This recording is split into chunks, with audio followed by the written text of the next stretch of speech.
and almost hole out as well. So, yeah. En français En français. et en québécois. Ok. Je sais pas faire l'accent encore. Ok. You're welcome. Alors, Pauline, 7 birdies, 5 bogeys, c'est Augusta ou c'est ta personnalité? C'est un peu des deux.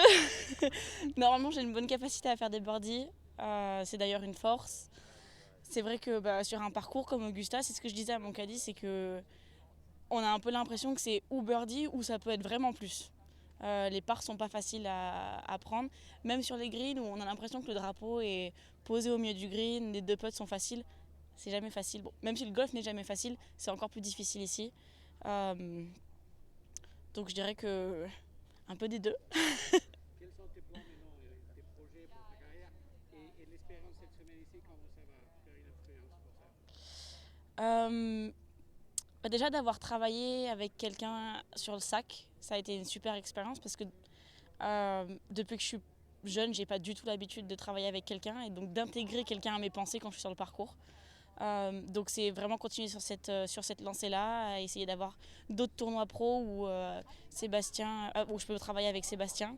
Et après, on a vu plein de choses niveau jeu et surtout au niveau du chipping, parce que j'ai eu du mal à trouver confiance au chipping sur les derniers tournois parce qu'on joue sur une herbe qui est très grasse, qui est encore dormante. Donc on se gourre d'un petit millimètre et ça peut faire une gratte alors que bah, quand c'est ici, on tape un peu avant, ça passe quand même dessous et puis c'est parfait. Donc ça, avoir une expérience ici avec des chips un peu autour des greens, un peu pas facile, ça m'a permis de voir que je maîtrise bien mon chipping et ce que fait le club. Et donc ça cale le travail pour la suite, mais surtout ça donne un petit peu confiance.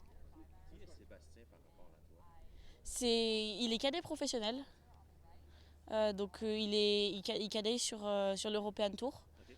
Et donc on a décidé de travailler ensemble après mon expérience à l'US Open. Donc on a fait 2 jours d'entraînement à Montpellier, mon club dans le sud de la France, pour voir un peu comment on fonctionnait et puis surtout pour avoir une expérience au niveau de travailler avec quelqu'un dont c'est le métier. Parce que je pense qu'un cadet, ça peut aider à gagner, je pense, jusqu'à 2 à 3 coups par tour. Et c'est vrai que j'ai pu le constater.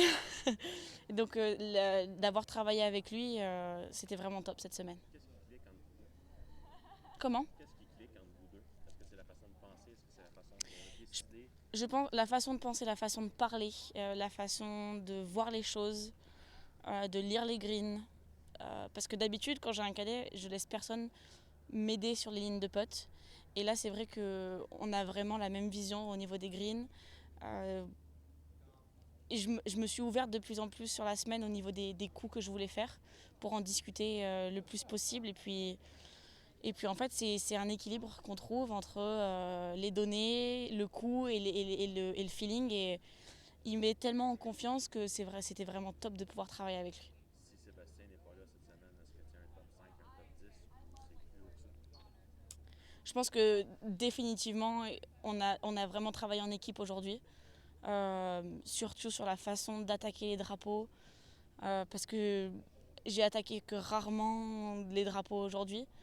Euh, et pareil sur les pentes, on a fait un excellent job sur les pentes.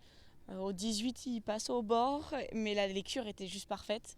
Et donc voilà. Qu'est-ce qui se passait par la tête au 18e là, quand tu voyais la balle? Là, j'avais la même ligne que toi, là, tu voyais la balle s'en aller vers le trou. Qu'est-ce que tu pensais? Ah bah, j'aurais bien voulu qu'elle rentre.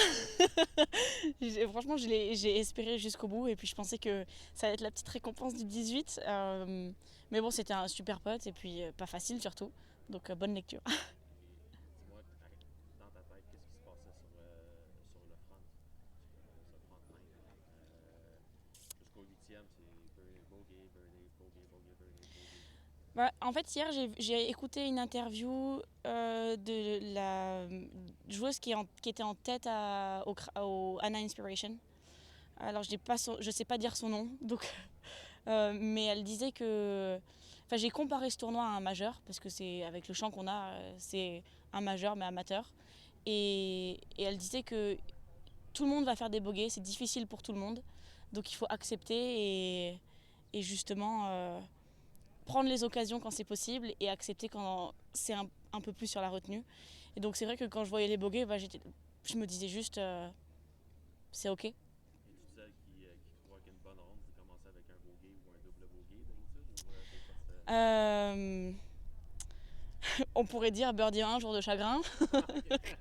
Donc là j'ai fait bogey au 1, je sais pas. C'est pas un mauvais bogey, c'est juste une mauvaise lecture de pente. Enfin surtout pas la dose, mais il n'y a pas grand chose de mauvais sur le trou. Mais c'est comme ça, c'est un bogey, c'est Augusta, il y a des bogeys qui sortent. Mais je pense que l'important c'est de ne pas se frustrer parce que c'est un parcours qui est tellement délicat à jouer et sur lequel il faut vraiment avoir beaucoup de feeling. Si on commence à s'exciter sur les bogeys, derrière on peut en prendre plein la tête, je pense. On te revoit l'année prochaine? Alors j'aimerais bien, mais j'espère pas parce que ça voudrait dire que je suis pas assez professionnelle. Ok. Voilà. C'est bien. Merci beaucoup, Pauline. Félicitations. Merci beaucoup.